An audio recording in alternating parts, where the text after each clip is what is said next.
The opening scene features a man named Milo Stanfield who is suffering from autism spectrum disorder, or ASD. He is seen standing on a street of New Jersey, keeping an eye on a woman in a nearby flower shop. In the midst of this, he also seems to be doing some complex calculations related to the timing of events happening in his surroundings. Milo notes the approach of a passenger bus, a pothole, a street artist, and a bicycle rider speeding. Following these observations, he crosses the street and strategically places a pen on the top of a mailbox adjacent to the pothole. Soon after, his planned chain reaction takes place. A taxi runs over the pothole, splashing the water on the pen, causing it to fall to the ground. This captures the attention of the street artist, who then walks forward to pick up the pen. At the same moment, the speeding cyclist collides with the artist, which results in him striking the mailbox and falling on the fruit stand nearby. Chaos ensues in the street, diverting the attention of everyone, including the bus driver. As a result, he does not notice the traffic light turning red and hits the same woman crossing the road, killing her on the spot. And people say math isn't dangerous. Milo then walks away from the scene after confirming that his plan went smoothly. The scene then cuts to an FBI special agent, Olivia Dunham. She works for the Fringe Division of Homeland Security, specializing in paranormal phenomena. Olivia seems to be returning back to work after a long gap due to her head injury. As soon as she enters the Fringe headquarters, she is greeted by one of her fellow officers, Charlie, who is the supervisor of the team. In the meantime, the chief of the agency, Walternate Bishop, is talking to one of the lab assistants, Philip Broyles, regarding Olivia's return. Philip says that she is a doppelganger named Faux Livia and expresses concern if they can integrate an imposter in their team. Here, it is revealed that Olivia, who is inside the office, is not the real one. She is in fact an imposter who has been brought to fulfill the place of the original one. Walternate then reveals his motivation behind keeping Faux Livia in this universe and implanting the real Olivia's memories into her. He claims that Faux Livia is the only one who can travel between universes without any harm. Walternate wants to figure out how she can do so. For this, he says that they must make her believe that she belongs here. Philip asks, what if her new identity does not hold? To which the chief replies that she will no longer be necessary after that. Afterwards, Charlie briefs the team on the seemingly random bus accident, which he claims to have happened 2 times in this week. The victim has died in each case. He then asks his crew to be careful before going for the site investigation. A short while later, the FBI team arrives at the accident site and splits up to search for any leads or clues. The investigation is led by another FBI agent named Lincoln Lee, whose face appears to be ruined by burn marks. Charlie inspects the body and uses her fingerprint to retrieve her further details. She eventually finds out that the deceased woman's name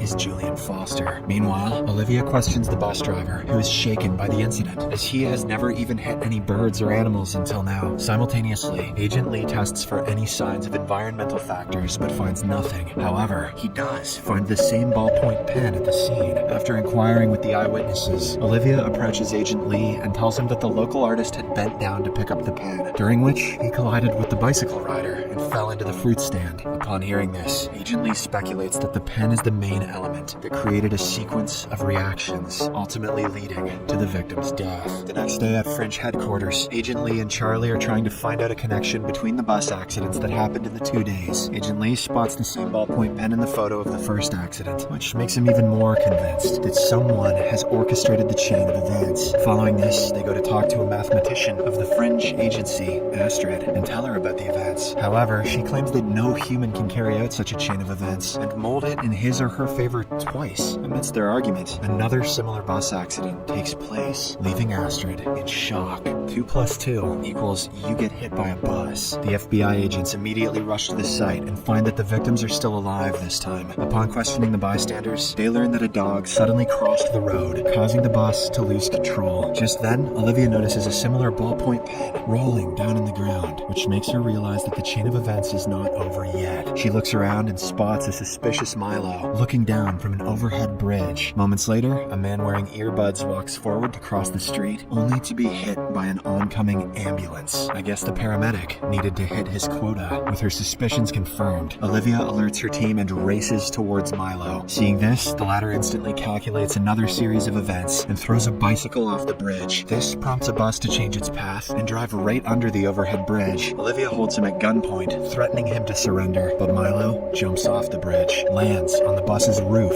and gets away. Milo is the bus whisperer. After this event, Milo returns home to find his sister Madeline worried for him. She tells him that she has been getting numerous calls from the hospital, but he ignores her. She then tries to convince him to surrender surrender, claiming that he has gone way too far. However, Milo anticipates her actions and completes her sentences, effectively silencing her. Not long after, Madeline shows him a small plastic horse toy, a reminder from their mother. This makes him feel uneasy, and he walks away, saying that it is irrelevant now. On the other hand, Agent Lee is taken to the hospital for his regular skin checkup. Before entering the burn chamber, he asks Olivia to focus on finding commonalities among the 3 victims. Heeding his instructions, Olivia returns back to headquarters and starts talking to the witnesses of the accidents. After a bit of inspection, she discovers ties between the 3 victims and a medical center. All 3 of them were directly or indirectly related to this center. She shares her discovery with Charlie, and the two immediately head to this very medical center. Upon arriving there, Olivia notices that one set of patients are using the same ballpoint pens, as they are unable to cope with digital devices. iPads make them eye-mad. Later, they meet Dr. Levin, a chief doctor who recognizes all 3 victims of the bus accidents. After briefing them on some details about the victims, Dr. Levin explains that they have been helping mentally challenged patients with experimental processes to boost their intelligence. He also shows them video footage of their patients, in which Olivia spots Milo. Upon inquiring about him, Dr. Levin responds that he is one of their patients who also went through the same drug trial that boosted his IQ exponentially. He goes on to say that Milo was released from the hospital under supervision of his sister, and that he was scheduled to return back in order to reverse the experimental process. But now, he is not responding to their calls, and he is killing everyone who is trying to take control of him. After learning about Milo's sister, the FBI agents decide to pay her a visit. Unbeknownst to them, Milo is keeping a close eye on Olivia, noting every single pattern of her movements and predicting her next move. Later on, Charlie and Olivia arrive at Milo's place, where they are greeted by Madeline. They ask her about Milo's whereabouts, but she claims to be unaware of them, sensing that she is hiding something. The agents tell her about the crimes he has committed and how dangerous it is to let him roam free. While Charlie goes to investigate Milo's room, Olivia shares about her late sister, revealing how they used to care for one another. This comforts Madeline enough to share more details about her brother. She explains that Milo is able to predict the outcome of numerous events down to the smallest detail, and that she can break Milo's concentration only by showing him the toy horse. Whenever he sees Bullseye, he gets a Woody. Olivia eventually manages to persuade her to disclose anything she knows, emphasizing that they are concerned for civilians, as well as Milo's safety. Madeline then hands her a note revealing the location of the hotel that Milo is currently staying at. After this, Olivia and Charlie discuss plans with Astrid on how to capture Milo. However, they soon realize that any plan would be futile because he can predict their every move. As a result, they opt to approach the hotel directly without any backup. I don't know how that's going to help, but they know best. In the meantime, Milo is seen at his hotel room, looking down through the window and envisioning scenarios that are going to happen in the next few minutes. With his ability, he predicts that Olivia and Charlie will arrive soon and that they will chase him. He also calculates that he can kill Olivia by luring her through a marked zone of a construction site where the air is too thin and crushing her under a load of cement bricks. Just like he predicted, the 2 FBI agents arrive at the hotel and find Milo waiting for them in the street. He then runs towards the construction while the agents pursue him. Olivia, who is unaware of the warning signs for the thin air zone, races through it instead of stopping to put on a respirator. This actually makes Milo's calculation wrong. He didn't think she'd be that dumb. In addition, she also dodges a pile of cemented bricks, which Milo assumed would crush her. The villain is shocked to witness his calculation going wrong and is ultimately caught by her. At this point in time, Olivia nearly asphyxiates herself due to the low level of oxygen, but thankfully, Charlie arrives in the nick of time and helps her with a breathing apparatus. In the aftermath of these events, Charlie asks Olivia about why she did not stop to put on a respirator, to which she responds that she did not recognize the warning sign. Later on, Olivia brings Madeline to the hospital, where Milo is seen interacting with a supercomputer. According to the doctor, the IQ-boosting drug has been in Milo's brain for too long, due to which they are unable to carry out the reversal process. Now, his mind has become so advanced that only machines can comprehend his thoughts. Saddened by this news, Madeline goes inside the room and leaves the toy horse in front of her brother. The same evening, Olivia is at her place when she experiences a vision of Peter, her boyfriend from another universe. He tells her that she does not belong to this universe. In order to back up his claim, he reminds how her lack of knowledge regarding this universe saved her life earlier. According to him, she would have died if she had recognized the warning signs and stopped there. Peter encourages her to try recalling all of her memories and also kisses her